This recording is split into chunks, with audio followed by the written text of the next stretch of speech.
संयोजक प्रशांत किशोर ने आरजेडी पर बड़ा हमला बोला है। प्रशांत किशोर ने कहा कि जनसुराज आरजेडी की तरह जनता से झूठे वादे नहीं करता। पीके ने तेजस्वी यादव के माई बहन मान योजना पर आने वाले खर्च को बिहार सरकार के खजाने के आंकड़े पेश कर समझाते हुए दावे को हवा हवाई बताने की कोशिश की है। ये रिपोर्ट देखिए, फिर खबर तो समझिए।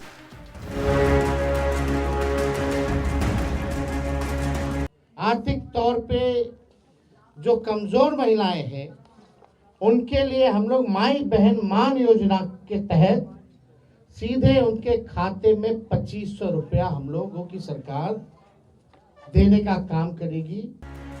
तेजस्वी यादव इन दिनों जहां भी जाते हैं चुनावी साल वाले बिहार के लिए ऐसे ही कई वादे करते रहते हैं। बुजुर्गों के लिए 1500 रुपये महीने पेंशन की बात हो, फ्री बिजली या फिर महिलाओं को हर महीने 2500 रुपये की सौगात। तेजस्वी के माई बहन मान योजना के दावों की पोल जनसुराज के संयोजक प्रशांत किशोर ने खोल दी है। पीके कहते हैं कि उनकी पार्टी आरजेडी की तरह जनता से झूठे वादे नहीं करती। प्रशांत किशोर अपनी बातों को तर्क के जरिए समझा भी रहे हैं, सुन लीजिए।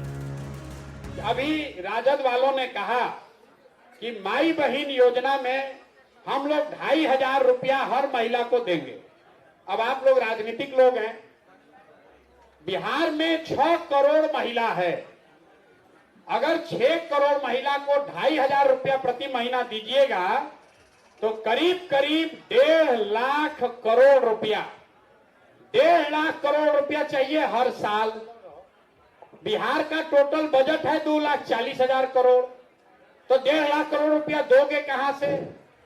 मतलब तेजस्वी यादव को प्रशांत किशोर जवाब देते हुए समझा रहे हैं कि बिहार में महिला आबादी करीब 6 करोड़ है। हर महिला को 2500 रुपये महीने दिए गए तो सालाना 1.5 लाख करोड़ रुपए खर्च होंगे, जबकि बिहार का कुल बजट ही 2,40,000 करोड़ रुपए का है। मतलब प्रशांत किशोर के तर्क के मुताबिक तेजस्वी यादव की ये घोषणा हवा हवाई साबित होगी, क्योंकि बिहार सरकार के पास इतना बजट है ही नहीं।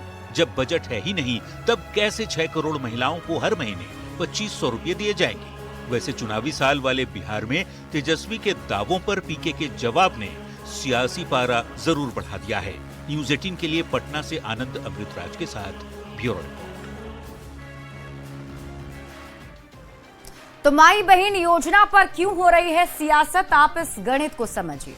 बिहार में महिलाओं की संख्या लगभग 6 करोड़ है और तेजस्वी यादव ने महिलाओं से हर महीने 2500 रुपए देने का वादा किया है। इस लिहाज से माई बहन योजना पर 1.5 लाख करोड़ रुपए खर्च होंगे। बिहार का पूरे साल का बजट ही मात्र 2,40,000 करोड़ है। अब इसी को लेकर प्रशांत किशोर का तेजस्वी यादव पर हमला और ये सवाल पूछ रहे हैं।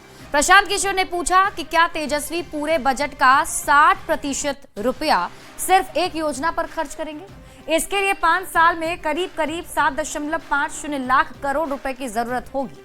प्रशांत किशोर का आरोप है कि आरजेडी वाले कभी भी इस वादे को पूरा कर ही नहीं सकते। तो प्रशांत किशोर ने तेजस्वी यादव के वादे को छलावा बताया और यह भी कहा कि माई बहन मान योजना तेजस्वी यादव का झूठा वादा है। तेजस्वी यादव इस घोषणा को कभी पूरा नहीं कर सकते हैं। ये बात प्रशांत किशोर की तरफ से कही गई। और चलिए अब मुफ्त की योजना पर सुप्रीम कोर्ट की सख्ती को भी समझ लेते हैं। देखिए, तेजस्वी यादव ने महिलाओं को 2500 रुपए देने का वादा किया है और सरकार बनने पर महिला और लड़की को 2500 रुपए दिया जाएगा, ये वादा किया गया है। हाल में सरकारी खैरात के खिलाफ सुप्रीम कोर्ट ने काफी सख्ती भी दिखाई थी। मुफ्त की योजनाओं के ऐलान पर सुप्रीम कोर्ट ने नाराजगी जताई थी। राजनीतिक पार्टियों के मुफ्त के वादे पर नाराजगी सुप्रीम कोर्ट की तरफ से जाहिर की गई थी। सुप्रीम कोर्ट ने पूछा था कि क्या हम परजीवी वर्ग तैयार नहीं कर रहे हैं? वोट के लालच में मुफ्तखोरों और परजीवियों का वर्ग तैयार हो रहा है। लोगों को बिना किसी काम के फ्री में पैसा देना सही नहीं है। मुफ्त में पैसे मिलेंगे तो लोगों को काम करने की इच्छा नहीं होगी। सुप्रीम कोर्ट ने टिप्पणी की थी कि मुफ्त की योजनाओं के चलते लोग काम नहीं करना चाहते हैं। तो ऐसे में अब प्रशांत किशोर की तरफ से भी तेजस्वी यादव के इस योजना को लेकर हमला बोला जा रहा है। बढ़ते आगे, लालू प्रसाद के साले सुभाष यादव के आरोप पर बिहार की सियासत थमने का नाम नहीं ले रही है। सुभाष यादव ने बड़ा आरोप लगाते हुए कहा कि लालू प्रसाद के मुख्यमंत्री रहते अपहरण केस की पूरी डील सीएम आवास में ही तय होती थी। सुभाष यादव के आरोपों पर बीजेपी ने भी जांच की मांग कर दी है। ये रिपोर्ट देखिए, फिर खबर तो समझिए।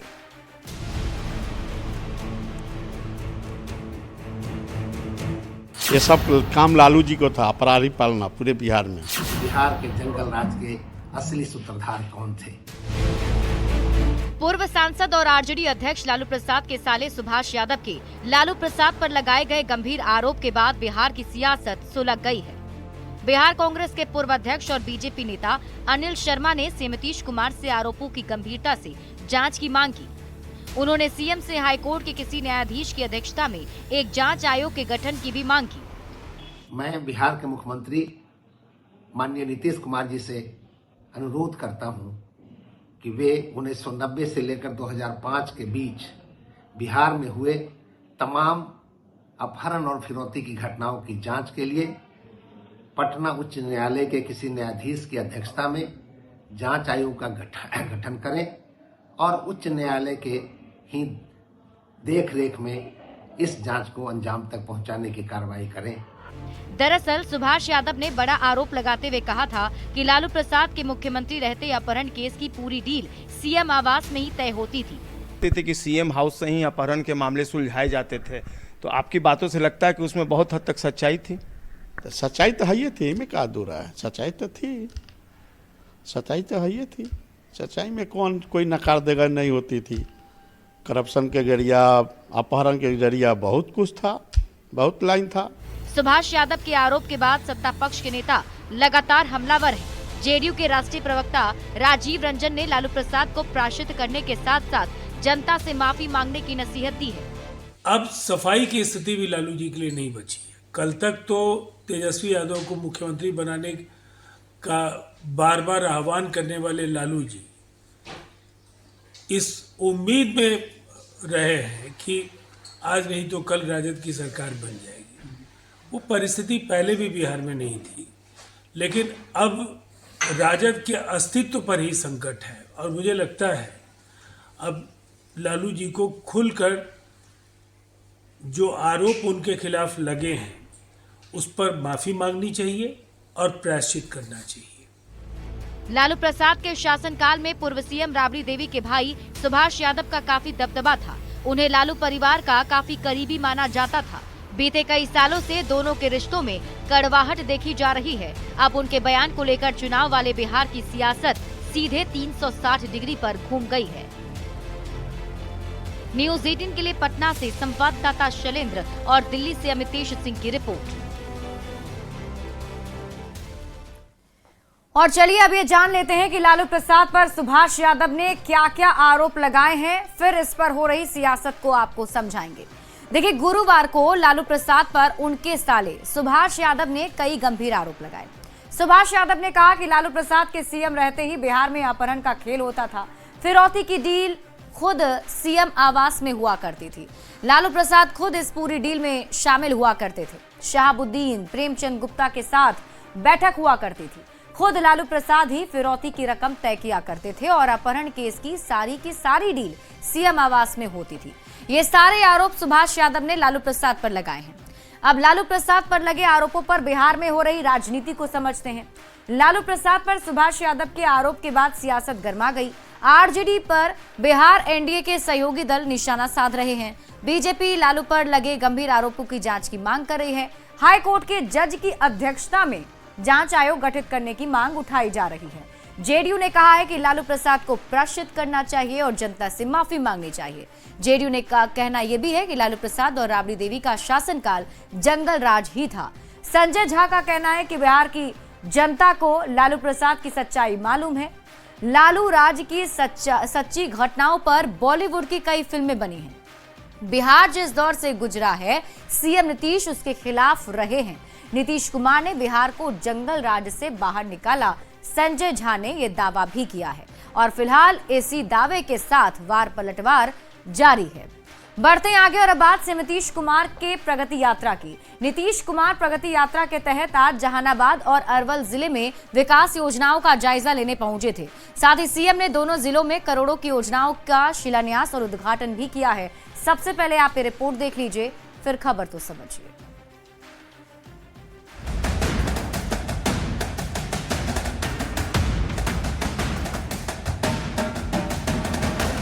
प्रगति यात्रा के दौरान सीएम नीतीश कुमार अरवल में विकास योजनाओं का जायजा लेते नजर आए। इस दौरान सीएम नीतीश ने करपी प्रखंड के बिलखारा गांव में जिले को करीब 110 करोड़ की योजनाओं की सौगात दी।